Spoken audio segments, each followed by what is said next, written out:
Hello everybody, this is Mr. Ainsworth. We're going to get into Section 8 here in Chapter 2, and we're going to get into a unique discussion about how to deal with negative exponents here. Homework assignment is page 88, and you take a look at this here and give that a shot, and extra practice follows here. But let's get into a little exploration here of how to deal with negative exponents and what they mean.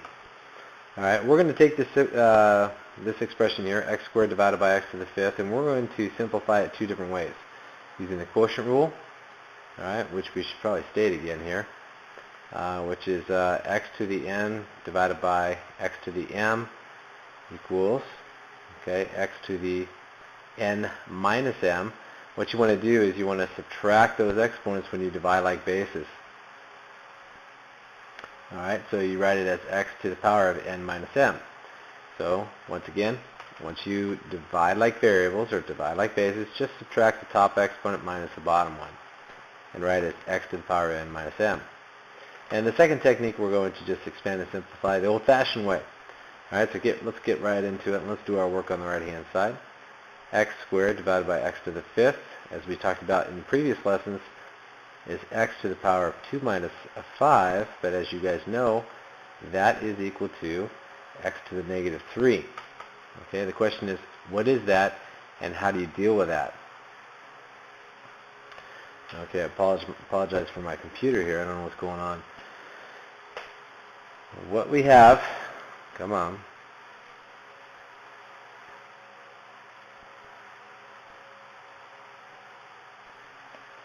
Okay, so what we have is x to the power of negative 3.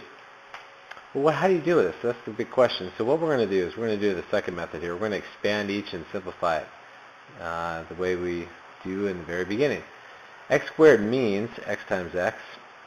X to the fifth means x times x times x 5 times. Okay, that's what x to the fifth power means. And remember, we also know from basics that 5 divided by 5 is 1, and 3 divided by 3 is 1, and 2 divided by 2 is 1. So we say that x divided by x is nothing more than 1. We know that. And so we cancel here, and that's 1, and that's 1. And look at the numerator there, guys. And it's 1. 1 times 1 is 1.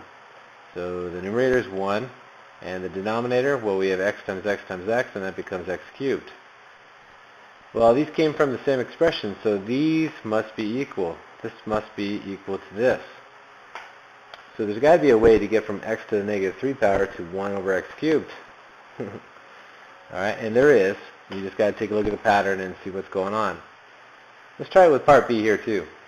Alright, we're going to take 3y divided by y cubed, and we're going to use the quotient rule first. And the power up top is 1. Alright, so what we have is 3 times y to the 1 minus 3. What's that? Well, it's 3 times y to the negative 2. But once again, how do you deal with that? So let's go back to basics. Let's go and let's expand and simplify again. So 3y divided by y cubed is nothing more than 3y divided by y times y times y. Well, we want to simplify here. We know that y divided by y is 1. So in the numerator here, we have 3 divided by the denominator, which is y times y, or y squared. And since these two results came from the same expression, they must be equal. So this must be equal to this. So notice there's a pattern going on here. When the exponent's negative, it shifts from the numerator to the denominator, and the sign of the exponent changes. Same thing here. 3 times y to the negative 2 power becomes 3 divided by y squared. You shift it to the denominator, and the sign of the exponent changes from negative 2 to positive 2. The 3's in the numerator. It's not being raised to a negative exponent, so it stays in the numerator. Okay? You just got to get used to that, and that will come from experience. The last result is y cubed divided by y cubed. Let's take a look at that. So y cubed divided by y cubed is equal to y to the 3 minus 3, which is y to the 0 power. But what's that? Well, let's take a look at that a different way. Alright, let's expand it. Well, we know that y cubed divided by itself, much like this one up top here, x divided by x is 1, And we know that anything divided by itself, as long as it's not 0, that's equal to 1 too. So we see that y to the 0 power is equal to 1.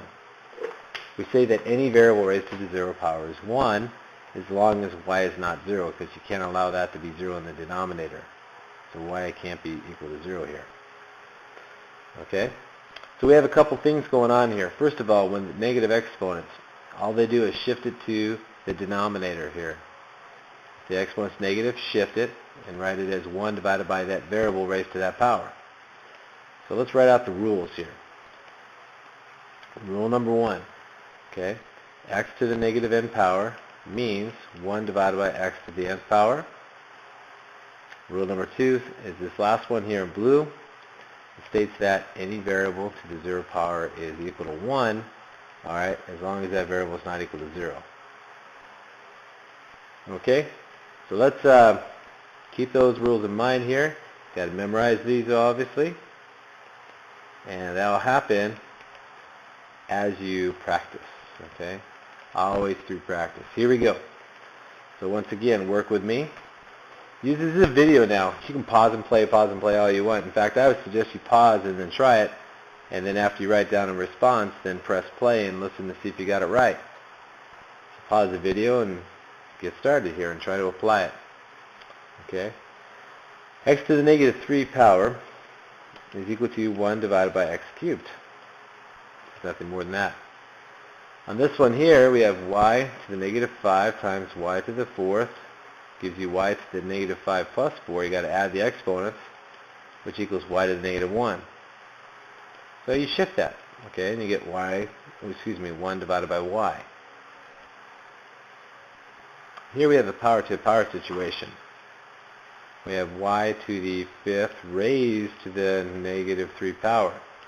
I got to multiply these exponents here, and so I get y to the negative 15th power, and that becomes 1 divided by y to the 15th power. Again, you shift it in the denominator, change the sign of the exponent. That's all you do. Now here you have 4 times y to the negative 5 power.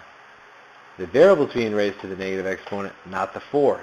So the 4 stays in the numerator, and you shift this to the denominator and write it as 4 divided by y to the 5th.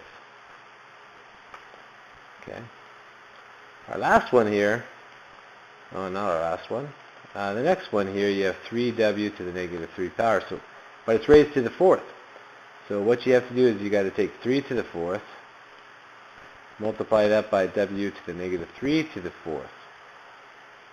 Now 3 to the 4th is 3 times 3 times 3 times 3. That's 9 times 9, or 81. So this becomes 81, and then power to power you multiply again, so w to the negative 12th power. And then lastly, you write it using positive exponents only. So you got 81 divided by w to the 12th. You want to write all these expressions using positive exponents only. Okay? Write all expressions, alright, using positive exponents only. Okay? Positive exponents only. Make sure you remember that. Okay, and last one here, what we want to do is we want to take all these factors here, raise them to the 3rd power first. So I'm going to take 4 to the 3rd, p to the negative 2 to the 3rd, x to the 5th to the 3rd. So you raise them all to the 3rd power. You've got to cube them all. Alright, cube all the factors here. That factor, that one, and that one. Cube everything. Okay, and now simplify. 4 times 4 times 4 is 16 times 4, or 64. So we get 64 here, times p to the negative 6, you got to multiply exponents, times x to the 15th. Now 64 and x to the 15th don't have negative exponents, so they stay in the numerator. Only this term here with a negative exponent drops low. So you have 64 times x to the 15th divided by p to the 6th. Only the term with a negative exponent shifts to the denominator. And my friends, that's how it's done. You just got to get used to it. Alright, let's turn the page. here we go.